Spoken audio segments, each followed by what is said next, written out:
Well, it's Hannah Holtz here to talk about the upcoming 2020 Democratic presidential primary election.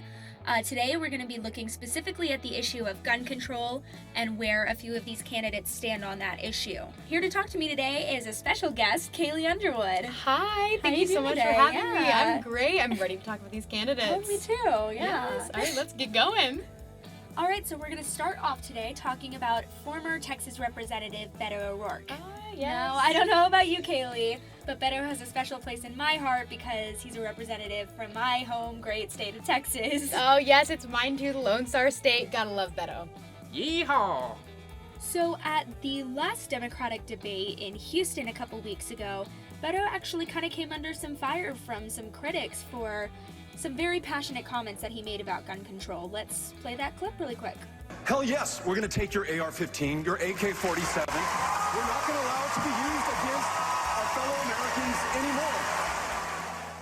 Now, he's obviously referencing his mandatory buyback program, which he believes will help get these dangerous assault rifles off the street. Do you think this is going to be a problem for his campaign going forward, like saying that he's going to take away people's guns? It possibly could be, but also we seem to forget that politicians are also people, and so Beto is just being very passionate about something he is passionate about. And so I believe that people that have the same views as him will view this as very good, and the people that don't have the same views of him will view it just as the same as they would have, you know? That's also very true.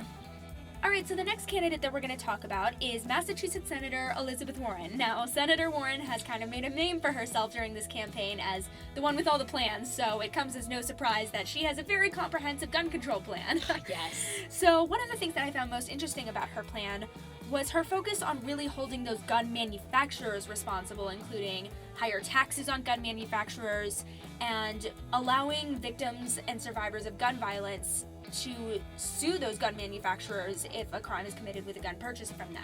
What do you think about that? I think that is absolutely incredible that she is doing that, because most people wouldn't think about going to the higher power of the gun manufacturers. And if you go to the gun manufacturers, they are ultimately the ones that are going to be able to kind of control everything from the higher ground. So if you go up to the higher offices like the gun manufacturers, then you're going to be able to see a higher control rate in guns. Yeah, another really good point of hers was that, you know, these gun manufacturers and distributors, they're the ones who get to decide who gets these guns. So right now they're kind of almost capitalizing off of gun violence and crime because they don't care who they're selling guns to as long as they make that money. Mm-hmm. But, you know, if they are able to be held legally accountable for crimes committed with those guns, then they're going to take a lot closer look at who's buying their products. Oh, most definitely. Go to the higher power that's making the money, influence their money, and they're going to actually care.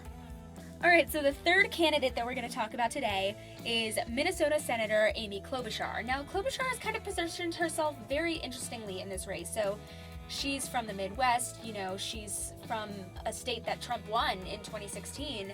And so she's kind of positioned herself as this more moderate Democratic candidate. What do you think about how she's doing on that? I am not always the biggest fan of candidates that try and make themselves moderate, because I believe that the bigger you are, the harder you're going to hit. But if she's trying to make herself less pronounced in a specific party, I feel like that's going to work against her rather than for.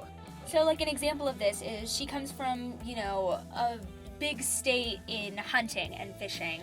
And so she doesn't want to do anything that will hurt her constituents. So she always says, you know, would this gun law hurt my uncle who owns a gun stand? And I think that's an interesting point, but, you know, it's just really not committing to getting there all the way. Like, she refuses to support a full weapons ban. She wants to do a voluntary buyback as opposed to Beto's mandatory buyback. Mm-hmm. And it's just really interesting. It's interesting to see. I feel like the one good thing that we will have with Klobuchar is she will get the more conservative people on the side of gun control if they are going to be on the side of gun control. That's very true. That is very true. Like, she can obviously say, no, I know that these aren't going to hurt you personally because I'm your representative, so I'm not going to, you know, allow laws that would hurt my own constituents. Exactly.